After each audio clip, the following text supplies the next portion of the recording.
Hello guys, welcome back to our channel. Before we start with the adventures of Tower Farmer Park Sejun, last video we started the story with the Black Warrior Rabbit and the Crimson Bear Cub play fighting with each other, and Sejun watched them while relaxing. But then he got a surprise in the form of a mysterious ball the Queen Poison Honeybee gave him. He learned that it was the cocoon of a poison honeybee queen. Sejun knew that the colony would suffer if they got a second queen at this stage and decided to raise the cocoon on his own to help the new queen create her own hive. Soon, Theo returns back to the cave after completing his deal, thinking about how he will monopolize Sejun's lap this time, when he spots the baby bear holding Sejun's bag. Theo suddenly panics as he thinks that the bear killed and ate Sejun, and he is angry that he will not get to lay on his lap anymore. He was about to attack the confused bear when Sejun came out of the tower using the manual elevator and explained everything to the anxious cat merchant. Theo is relieved that his bad thoughts did not come true, and then Sejun thinks that he should give the bear cub a name if he already does not have one.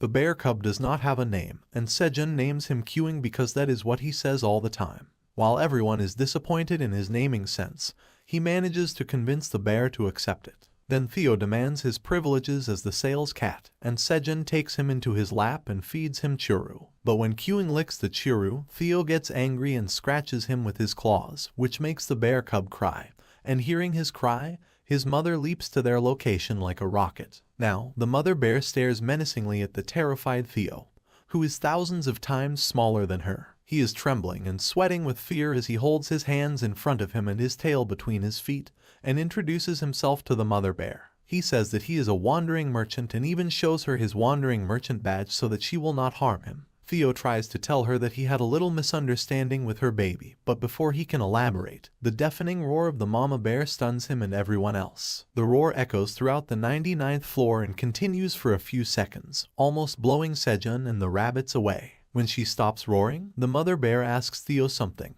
and the scared cat merchant cries and apologizes, saying that they won't fight anymore. Sejun also enters the conversation to save the sales cat and says that it was just a little argument and nothing serious had happened. But he and everyone else are still terrified of the mother bear, who just stares at them. Then she huffs loudly and turns away, going back to the forest for her patrol. Sejun and Theo patiently watch her go, and then they breathe in relief, saying that they were almost in big trouble there. Theo is still crying and having hiccups, and Sejun goes to comfort him. He asks him if he is fine, and then asks him to calm down. Theo speaks in between his sobs and thanks Sejun for standing up for him, as Sejun holds him in his arms and consoles him, saying that he should have told him about the bear family earlier. The cat merchant does not stop crying.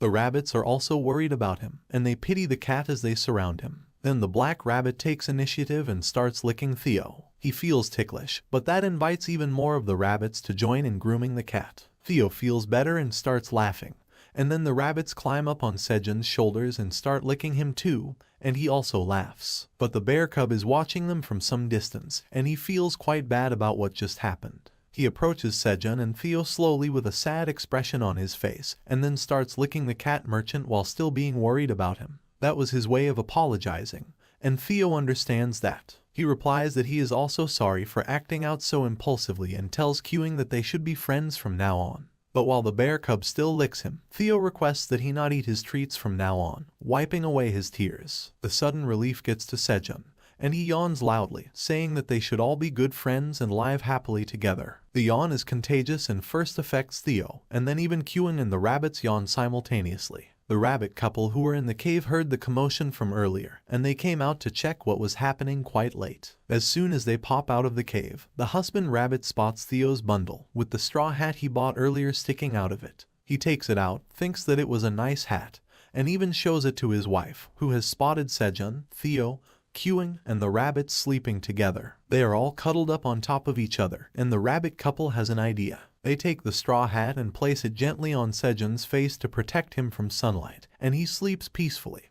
But a slight smile spreads across his face as he realizes what his rabbit friends did. But in another place, that is, in a different dimension from the tower and from the real world, another series of events is unfolding. In a cosmic realm, a bunch of black dragons have gathered on a floating building, surrounding a bright blue light. As they all stand patiently around the blue light, a dragon in human-like form is trying to use his magic on a big magic stone. He puts all his power into the stone, releasing blue lightning everywhere. But no matter how much power the man with dragon-like features uses, he does not get the desired result. He is shocked and frustrated at the result because he was trying to open a portal to the tower, but was failing each time. Another dragon in human form, named Anton Furtani, asks the elder dragon to calm down. But the older dragon, whose name is Kaiser Furtani, does not calm down and instead gets even more agitated upon hearing his words. He shouts, saying that how can he calm down in this situation when he can't see Aileen anymore. He is worried about Aileen, saying that it has been 10 years and several days since the last seizure she experienced. Kaiser finally managed to obtain the medicine for her condition, and now the portal to the tower was not opening for some reason. On top of that, the emergency system of the tower was not reacting either, so there is no way for them to cross over. Now, they are stuck in this dimension without knowing what was happening in the tower. Anton is more composed and optimistic compared to Kaiser, and he concludes that since the emergency system of the tower has not been activated,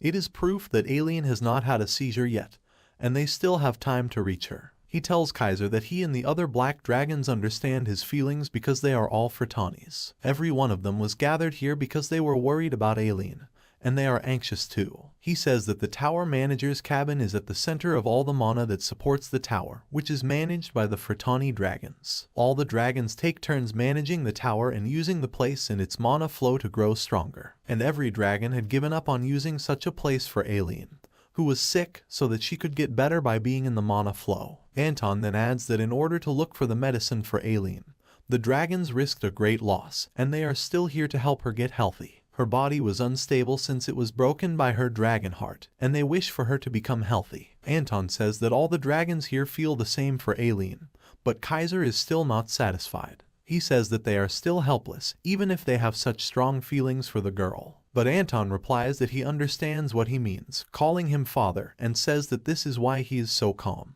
Aileen is his daughter, and though he is worried about her, Anton says that he believes in her more than anyone else. He is certain that his child is fighting the seizure well on her own. Kaiser is finally calmed down by his passionate words and decides not to be in a rush. He tells the other black dragons of the Furtani family that they have to stand by till the tower opens, and they nod and accept his command. They fly off to nearby places to rest and wait, leaving the father and son in the building. Anton says that it is already past the date of the seizure they were expecting, and he is as optimistic as he is worried. He asks his father if there was a chance that something good happened with Aileen's dragon heart in the tower, and Kaiser can only hope that it is the case. But as he turns back to the magic stone, he again starts worrying about his granddaughter and hopes that she is at least eating well. And she is indeed eating well. The black dragon, Aileen Furtani, is the gluttonous tower manager, and she is relishing the delicious taste of magical cherry tomatoes she received from Sejun. She is relaxing on a beanbag while reading a book and eating cherry tomatoes like popcorn. She thinks that because the rank of the cherry tomatoes rose from E to D, their taste has grown much stronger. Earlier, she could only manage to taste them when she filled her mouth with them. Now, only a few tomatoes at a time were enough to feel their taste. As she is enjoying the tomatoes, she suddenly feels something strange as her heart vigorously beats. Aileen is shocked because she can't believe what just happened, and checks her heart again. She looks at herself, recalling that her dragon heart has never beat once in the last 200 years. But right now, it moved on its own and even absorbed mana for a while. Aileen is still surprised by this turn of events, and then she remembers another detail about her medical conditions. She was prone to seizures, and it was almost time for her seizure to happen again. Aileen thinks for a while and arrives at the probable conclusion that it must be because of the magical cherry tomatoes. She picks one tomato and starts reading its information window again, saying that it was the crop grown by humans that could increase mana slightly. She had forgotten about that part of the crop's properties till now because she only thought about its taste. Aileen says that she thought it only tasted good, but it even has the ability to heal a dragon heart. She starts laughing and giggling to herself, and then loudly declares that the great black dragon Aileen Furtani, who is 200 years old, has finally found something she wants to protect. She thinks that since her dragon heart beat again, even if it was just for a moment, she is glad and thinks that the Tower Farmer Park Sejun has a role in it, and she is determined to protect him from now on. Aileen laughs to herself smugly, saying that Sejun should feel honored that someone like her was choosing to protect him. She uses her magic crystal to look at him, and she finds him sleeping. But as she sees him with another unrated item that he got while she was not looking at him, she smiles wide, saying that he is seriously unstoppable, and laughs to herself. But Sejun only gets a slight itch in his nose as a sign that the tower manager was thinking about him and had decided to protect him from now on. With this, the video ends, and it had the greatest reveal ever since the story started that completely dwarfed the first part of the chapter.